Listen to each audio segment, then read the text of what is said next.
Welcome to me ఇంటి నేస్తం Lavanya. Upcoming రివ్యూలోకి వెళ్ళిపోదాం. రమాదేవి 26వ పెళ్లి రోజున మరోసారి హర్షవర్ధన్ని పెళ్లి చేసుకొని ఆ పెళ్లిని రిజిస్టర్ చేయించి హర్షవర్ధన్ ఆస్తిని కొట్టేయాలని అతిపెద్ద కుట్ర చేస్తూ ఉంటుంది కదా. తను ఒకటి తలిస్తే దేవుడు ఒకటి తలుస్తాడు. చామంతి రూపంలో తనకి ఓటమి ఎదురవబోతుంది. ఎవరికైతే తను తెలియకూడదు అనుకుందో వాళ్ళకే తెలిసేలా దేవుడు చేశాడు. చామంతికి రమాదేవి వేసిన అతిపెద్ద కుట్ర తెలిసిపోతుంది. తన చీరలోనే రిజిస్ట్రేషన్ లెటర్ దొరకడంతో ఇక చామంతి చక్కగా రెడీ అయ్యి హర్షవర్ధన్ దగ్గరికి వస్తుంది. అమ్మ చామంతి, చాలా బాగున్నావు. నిజం చెప్పాలంటే నీకు పెళ్లి కలొచ్చింది అనగానే, అయ్యగారు నన్ను దీవించండి అని అంటుంది చామంతి. ఇదేంటమ్మా, ప్రేమ్ కూడా దీవించమన్నాడు, నువ్వు కూడా దీవించమంటున్నావు అనగానే, అవునా బాబు, అయ్యగారు మీకొక విషయం చెప్పాలి అని అంటుంది చామంతి. చెప్పమ్మా. కింద రమ చాలా హడావుడి చేస్తుంది కదా, ఎవరినైనా ఏదైనా అంటుందా? రమ చాలా సంతోషంగా ఉంది అని అంటారు హర్షవర్ధన్. అయ్యగారు, మీకు రమామ్మకి ఈరోజు పెళ్లి కదా, మరోసారి పెళ్లి చేసుకుంటున్నారు కదా, కానీ ఆ పెళ్లిని రమామ్మ రిజిస్ట్రేషన్ చేయాలనుకుంటున్నారు అనగానే, చామంతి ఏం చెప్తున్నావమ్మా అని అంటారు. అయ్యో అయ్యగారు, సాక్ష్యం ఇదిగోండి అని చెప్పి తన దగ్గరున్న లెటర్ని హర్షవర్ధన్కి ఇస్తుంది. హర్షవర్ధన్ ఒక్కసారిగా షాక్ అవుతారు. రమ పెళ్లి రోజున మరోసారి పెళ్లి చేసుకోవాలనుకుంటుంది, కానీ రిజిస్ట్రేషన్ ఎందుకు చేయించాలనుకుంటుంది? దీని వెనకాల రమ కుట్ర ఏంటి అని చెప్పి ఆలోచిస్తూ ఉంటారు హర్షవర్ధన్. అమ్మ చామంతి, నేను అంతా చూసుకుంటాలే, నువ్వు వెళ్ళు అని అంటారు. సరే అయ్యగారు అని చెప్పి చామంతి బయటికి వస్తుంది. ఇది ఇలా ఉండగా ప్రేమ్ తాలిబొట్టుని చూసుకుంటూ చాలా మురిసిపోతూ ఉంటాడు. చామ్, నిజంగా ఈరోజు నేను ఖచ్చితంగా నీ మెడలో 3 ముళ్ళు వేస్తాను. నీకు కూడా తెలియకుండా తాలిబొట్టుని కడతాను. నువ్వు నా భార్యవి చామంతి. ఎందుకంటే ఈ ఇంటికి సరైన చిన్న కోడలివి నువ్వే అని దేవుడు రాసేశాడు. నిన్ను నేను పెళ్లి చేసుకుంటే చాలు, ఇంట్లో సమస్యలన్నీ సాల్వ్ అయిపోతాయి అని చెప్పి ఇక తాలిబొట్టుని చూస్తూ తనలో తాను మురిసిపోతూ ఉంటారు ప్రేమ్. చంద్రిక హర్షవర్ధన్ దగ్గరికి వస్తుంది. ఏమైంది చంద్రిక అనగానే, ఏమీ లేదు, మీకొక విషయం చెప్పాలి అని అంటుంది.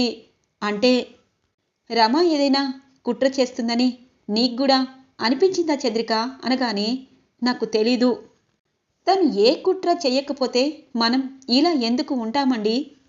మీరు మరోసారి పెళ్లి చేసుకుంటున్నారు, దానికి అభ్యంతరం లేదు, కానీ అని చెప్పి అనగానే, అవును చంద్రిక, ఆ పెళ్లిని రమాదేవి రిజిస్టర్ చేయించాలనుకుంటుంది. ఎందుకు అని చెప్పి అనుకుంటూ ఉండగానే, ఎస్, రమాదేవి ఏదో కోరుకుంటుంది అని చెప్పి అనుకుంటూ ఉండగానే రమాదేవి జగదీష్కి చెప్తూ ఉంటుంది. అన్నయ్య, ఇంకసేపట్లో మనకి దగ్గరగా ఉన్న బంధువులందరూ రాబోతున్నారు. హర్షకి నాకు పెళ్ళైపోతుంది. రేపు రిజిస్ట్రేషన్. ఇక నాకు హర్షకి రిజిస్ట్రేషన్ పెళ్ళి అయిపోతే నేనే ఆయనకి భార్యనవుతాను. అప్పుడు ఆయన ఆస్తినంతా నేను చేజెక్కించుకోవచ్చు అని అంటుంది ఇక రమాదేవి. అదే కదా రమా చెప్పారు లాయర్ గారు, రిజిస్ట్రేషన్ నీ పెళ్ళి అయిపోయిందనుకో, ఇక చంద్రిక విషయం పక్కన పెట్టేసి నువ్వే అఫీషియల్గా భార్యవైపోతావు, ఆస్తికి నువ్వే వారసురాలైపోతావు. కానీ బావకే డౌట్ రాలేదు కదా అనగానే, డౌట్ రాలేదన్నయ్య, 2 రోజుల నుండి నేను చాలా వినయంగా, చాలా మంచితనంగా అటు చామంతికి, ఇటువైపు చంద్రికకి, అటు హర్షాని నమ్మిస్తున్నాను అనగానే ఒక్కసారిగా చంద్రిక, హర్షవర్ధన్ షాక్ అయిపోతారు. చంద్రిక, రమ గురించి తెలుస్తుంటే నేను ఎంత తప్పు చేశానో అర్థమవుతుంది. కేవలం ఆస్తిపై ప్రేమతో నన్ను పెళ్లి చేసుకుంది, ఇన్ని రోజులు నన్ను నమ్మించిందా అనగానే, చూడండి, నిజం చెప్పాలంటే రమ అమ్మ చాలా ఘోరాలు పాపాలు చేసింది. అవన్నీ ఇప్పుడు చెప్పినా మీకు అర్థం కాదు, కానీ అని అంటుంది చంద్రిక. చంద్రిక, ఖచ్చితంగా రమాకి నేను బుద్ధి చెప్తాను అని అంటారు హర్షవర్ధన్. ఇది ఇలా ఉండగా ఇక రమాదేవి ఇల్లు చాలా సందడిగా మారిపోతూ ఉంటుంది. బంధువులు వస్తూ ఉంటారు. ఇటువైపు రమాదేవి చక్కగా అందంగా రెడీ అయ్యి గ్రాండ్గా కిందికి దిగుతూ ఉంటుంది. రోజా, నిషా అలాగే దీక్ష రమాదేవిని చూస్తూ ఉంటారు. చామంతి ప్రేమ్ దగ్గరికి వస్తుంది. ఒక్కసారిగా తాలిబొట్టుని దాచేసి, చామ్, నాతో పాటు నువ్వు బయటికొస్తావా అనగానే, బాబు మీకేమైంది? ఈరోజు రమమ్మ పెళ్ళి, ఇంకొక 2 గంటల్లో పెళ్లి జరగబోతుంది. అలాగే గెస్టులందరూ వస్తున్నారు అనగానే, చామంతి, ఈ చీర అమ్మిచ్చిందా అని అంటారు. అవును బాబు, బాగుంది కదా. నిజం చెప్పాలంటే ఈ చీర చాలా ఖరీదు అనగానే, అవునా, అమ్మ నీకెందుకు ఇచ్చింది? ఎప్పుడూ నిన్ను సరిగా పట్టించుకోదు కదా అని అంటారు. ఏమో బాబు, నాకు తెలీదు. నేను బాగున్నానా అనగానే, నువ్వు చందమామలా ఉన్నావు చామ్ అని అంటారు. బాబు, మీరు నేను మ్యాచింగ్ బట్టలు. నిషామ్మ కుళ్ళిపోతుందేమో అనగానే, అది ఎప్పుడు కుళ్ళిపోలేదు చామ్, ఇకపై అది ఇక్కడుండదులే అని అంటారు. ఏ బాబు, ఎక్కడికి వెళ్తుంది నిషా అనగానే, ఇక ఆ అవసరం ఉండదు చామ్ అని అంటారు ప్రేమ్. గుణ, త్రిపాఠి ఇద్దరూ ఇక ఫంక్షన్కి వస్తారు. రమాదేవి, నిషా గుణతో మాట్లాడుతూ ఉంటారు. ఆంటీ, ఎంగేజ్మెంటు అంటే ఖచ్చితంగా అంకుల్ ఒప్పుకోరు. ఎందుకంటే మా డాడీ గురించి నా గురించి అంకుల్ ఎంక్వైరీ ఖచ్చితంగా చేస్తారు. ప్రేమ్ సార్ని అడుగుతారు. ప్రేమ్ సార్ మా గురించి నిజం చెప్తారు. అప్పుడు చామంతికి నాకు ఇచ్చి పెళ్లి చేయాలని అంకుల్కి ఎలా అనిపిస్తుంది అనగానే, అవునంటీ, ఖచ్చితంగా అంకుల్ ఒప్పుకోరు అనగానే, అలా అయితే ఈరోజే ఇప్పుడే చామంతిని వెళ్ళి పెళ్లి చేసుకో అని అంటుంది రమాదేవి. ఆంటీ, ఇప్పుడా అని అంటారు. ఎస్, నువ్వు ఈరోజు ఇప్పుడే పెళ్లి చేసుకుంటే మీ నాన్న కేసు నుండి బయటకొస్తాడు. ఆ చామంతి ఈ ఇంటి నుండి వెళ్ళిపోతుంది అని చెప్పి అంటుంది రమాదేవి. అవును గుణ, ఎలాగూ వచ్చావు, అది చూడు, కొత్త చీరలో మెరిసిపోతుంది అనగానే, ఎస్, చామంతి నా సొంతమైతే చాలు, దాన్ని ఏం చేయాలో అది చేస్తాను అని అంటారు గుణ. ఆ చీర నేనే ఇచ్చాను నిషా, ఈరోజు దాని పెళ్లి కదా అని అంటుంది రమాదేవి. ఒక్కసారిగా హర్షవర్ధన్, చంద్రిక షాక్ అవుతారు. అంటే ఈరోజు ఆ గుణకి చామంతికి పెళ్లి చేయాలని రమ అనుకుంటుందా? ఏంటి చంద్రిక, నేను రమాని ఇంత దగ్గరగా, ఇంత క్రూరంగా ఎప్పుడు ఆలోచించలేదు. ఇటువైపు నన్ను మోసం చేస్తుంది. చామంతికి గుణకి ఖచ్చితంగా పెళ్లి చేసుకోవాలని, కిడ్నాప్ చేయమని చెప్తుంది. ఇప్పుడే రామాదేవికి అసలు సిసరైన గుణపాఠం చెప్తాను అనగానే, ఆగండి, ఇప్పుడు తనకి మీరు చెప్పినా ఇంటి దగ్గర ఉన్న బంధువుల దగ్గర పరువు పోవడం తప్పించి ఏమీ మిగలదు అని అంటుంది చంద్రిక. సరే చంద్రిక, రమాకి నిషాకి ఒకేసారి షాక్ ఇవ్వబోతున్నాను అనగానే, ఎలా అని అంటుంది చంద్రిక. ఎలా అంటావేంటి? చామంతికి ప్రేమ్కి పెళ్లి చేస్తాను అని అంటారు. ఒక్కసారిగా చంద్రిక షాక్ అవుతుంది. అదేంటి, వాళ్ళిద్దరికి మీరు పెళ్లి చేయాలని ఎలా నిర్ణయం తీసుకున్నారు అనగానే, చూడు చంద్రిక, ఒకటి మాత్రం నిజం, చామంతి అంటే ప్రేమ్కి ఇష్టమని నాకు అర్థమైంది. కానీ రమాదేవి గుణ లాంటి క్రూరుడికిచ్చి చామంతిని పెళ్లి చేయాలనుకుంటుంది. అలాగే రమాదేవి నన్నుగా ఇష్టపడలేదు. నా వెనకాల ఆస్తి కోసమే ఈరోజు దాకా నాటకాలు ఆడుతుంది. అలాంటి రమాదేవిని ఇక నేను ఎలా నమ్ముతాను? అందుకే రమాదేవికి ఆఖరి నిమిషం దాకా నేను ఇచ్చే అతిపెద్ద ట్విస్టు తను తట్టుకోలేదు అనగానే, ఇక చంద్రిక చాలా సంతోషపడుతుంది. ఇక చామంతి అద్దంలో చూసుకుంటూ, అబ్బా, ఈరోజు నిజంగా నేను బాగానే ఉన్నాను అని చెప్పి అనుకుంటూ ఉండగానే గుణ వస్తారు. అవును చామంతి, నువ్వు సూపర్గా ఉన్నావు, ఈరోజు మనిద్దరి పెళ్ళి అని చెప్పి అంటూ ఉండగానే ప్రేమ్ వస్తాడు. ఏరా, నువ్వు వస్తావని నాకు తెలుసు అని చెప్పి పోలీసులకి ఫోన్ చేస్తాడు ప్రేమ్. పోలీసులు ఒక్కసారిగా త్రిపాఠిని అలాగే గుణాని అరెస్ట్ చేసి ఇక బయట నుండి బయటే తీసుకువెళ్తూ ఉంటారు.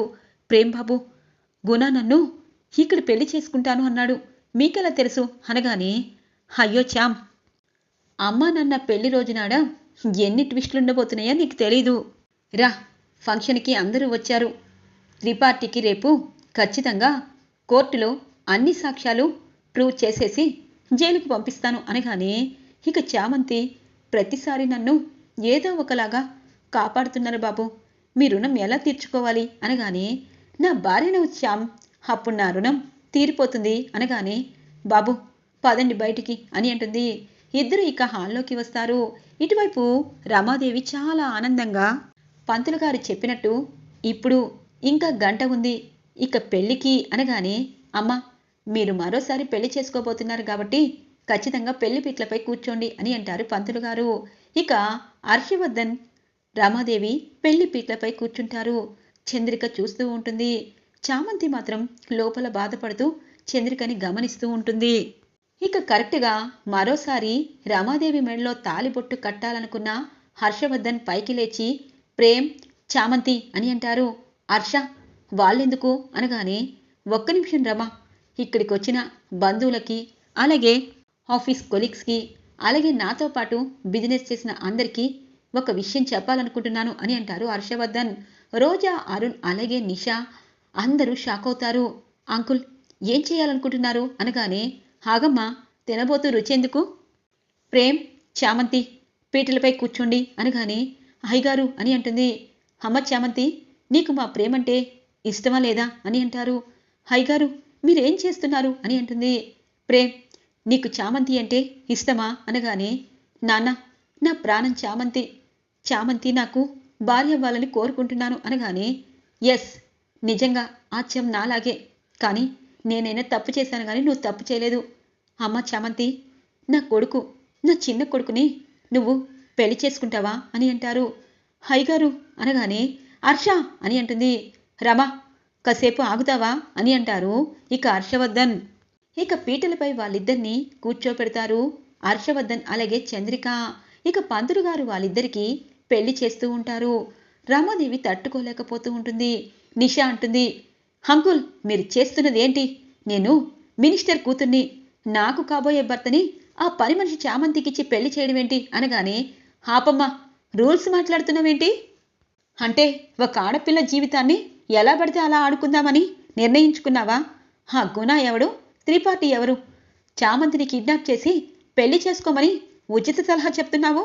ఏ, నీ మీద నీకు నమ్మకం లేదా? మా అబ్బాయికి నీకు పెళ్ళన్నాము, ప్రేమ్కి నువ్వంటే ఇష్టం లేదన్నప్పుడు ఏ ఆడపిల్లైనా చీదరించుకొని వెళ్ళిపోతారు. నువ్వు మాత్రం ఈ ఇంట్లోనే తిష్ట వేసి కూర్చున్నావు. వాళ్ళిద్దరి మధ్య పవిత్ర బంధం ఉన్నా ఏదో బంధం ఉన్నట్టు నువ్వు కలరింగిచ్చావు. అవన్నీ నమ్మాను, కానీ నా కొడుకు మనసులో చామంతి ఉందని తెలిసాక నీకిచ్చి ఎలా పెళ్లి చేస్తాను అని అంటారు. హర్ష, నువ్వేం చేస్తున్నావు అనగానే, రమా, ఏంటి నీ ప్రాబ్లం? వాళ్ళిద్దరూ ఒకరికొకరు ఇష్టపడ్డారు, పెళ్లి చేసుకోబోతున్నారు.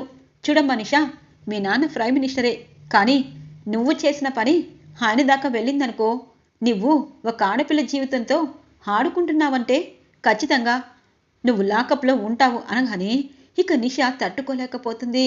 ఇటు రమాదేవి, హర్ష ప్లీజ్ అనగానే, ఏంటి రమా, చామంతి పని మనిషిని ప్రాబ్లమా అని అంటారు. అది కాదు అనేలోపు, ఒకప్పుడు ఎవరైనా పియ్యేలు పని మనుషులే రమా, ఒక్కొక్కసారి వాళ్ళ కుట్ర వల్ల ఇంటి యువరాన్లు కూడా అయిపోతుంటారు. ఇక నువ్వు అన్నిటికీ నోరు మూసుకొని ఉండి రమా, వాళ్ళిద్దరు పెళ్లి జరిగాక అన్నీ నిజాలు బయటికొస్తాయి అని అంటారు హర్షవర్ధన్. ఇక చామంతి ప్రేమ్ వైపు చూస్తుంది. పంతులు గారు చామంతి ప్రేమ్ పెళ్లి చక్కగా అన్నీ దగ్గరుండి చేయిస్తూ ఉంటారు. ప్రేమ్ కొన్న తాలిబొట్టుని చామంతి మెడలో 3 ముళ్ళు వేస్తారు ప్రేమ్. అందరూ అక్షింతలు వేస్తారు. రోజాకైతే సౌండ్ ఉండదు. ఇక వచ్చిన బంధువులందరూ హర్షవర్ధన్ని పొగుడుతారు. చూడండి, ఒక ఇంటి పని మనిషి మనసులో ఇక మీరు ఇంత పెద్ద స్థానాన్ని వేశారు, అలాగే ఆ అమ్మాయిని ఇంటి కోడలుగా చేసుకున్నారు, అందుకే మీ ఫ్యామిలీ పైనుంటుంది అని చెప్పి వచ్చిన వాళ్ళందరూ వెళ్ళిపోతారు. ఇక రమాదేవి, ఏంటి హర్ష, నువ్వు చేస్తున్న పని బంధువులున్నారని ఊరుకున్నాను, ముందు దీని తాలిబొట్టు అని చెప్పి చామంతి మెడలో తాలిబొట్టుని తెంపడానికి రెడీ అవుతుంది ఇక రమాదేవి. రమాదేవి చెంప పగలగొడతారు హర్షవర్ధన్. ముందు తీ చెయ్యి. ఏంటి రమా, నువ్వు వాడుతున్న డ్రామా నాకు తెలియదనుకుంటున్నావా అని అంటారు. హర్ష, నేనే వాడాను అనగానే, మరోసారి పెళ్లి చేసుకొని నా ఆస్తిని నువ్వు తీసుకోవాలని కుట్ర వేశావు కదరమా, అందుకే నా కొడుకు మనసులో ప్రేమ ఈరోజు తెలిసింది, వాళ్ళిద్దరూ పెళ్లి చేశాను. ఇప్పుడు నా చిన్న కోడలు చామంతి. చూడురమ్మా, ఆస్తి అంతస్తులు కాదు ముఖ్యం, మనుషులు. ఒకప్పుడు రమాదేవి నన్ను ఎన్నో ఎన్నో మంచి పనులు చేసినట్టు నమ్మించింది. ఇప్పుడు రమాదేవి ఆస్తి కోసమే నటిస్తుందని అర్థమైంది. ఇప్పుడు చెప్తున్నాను, ఆస్తి 51% ఎవరికి రాశానని ఇక్కడ అందరూ నన్ను నిలదీయాలని అనుకుంటున్నారు, కానీ నేనే చెప్పేస్తాను. అరుణ్, రోజా, అలాగే ప్రేమ్ చామంతి. చామంతికి విషయం తెలుసనుకో జగదీష్, అందరికీ చెప్తున్నాను, నేను 51% ఆస్తిని చంద్రిక పేరు మీద రాశాను. చంద్రికే ఖచ్చితంగా ఆస్తిలో సగం కంటే ఎక్కువగా తన పేరు మీద ఉంది కాబట్టి తను చెప్పిందే ఇప్పుడు మనమందరం వినాలి. ఒకవేళ తన్ని ఏదైనా చెయ్యాలనుకున్న మరుక్షణం ఖచ్చితంగా ఆస్తి మొత్తం అనాథాశ్రమానికి రాసేయడం జరుగుతుంది అని అంటారు హర్షవర్ధన్. హర్ష అని అంటుంది రమాదేవి.